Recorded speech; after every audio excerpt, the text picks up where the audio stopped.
Hey everyone, welcome back to my channel. In this video, I will show you how to zoom out on a window screen using simple and quick method. So let's get started.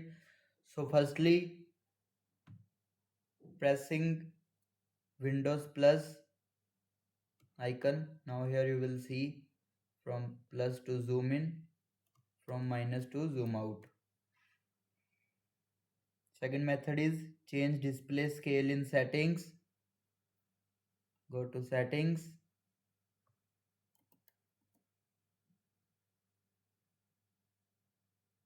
Now display settings. Change the scale to 100%. Here you will see 150% recommended. You can change it to 175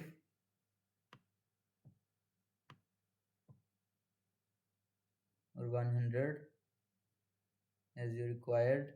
The recommended size is 150%. Next is from Windows Control plus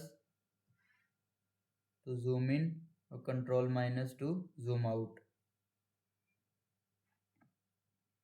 And that's it. Now you know multiple way to zoom out on your Windows screen quickly and easily. If this video helped you, don't forget to like, share and subscribe for more simple tech tutorials. Thanks for watching.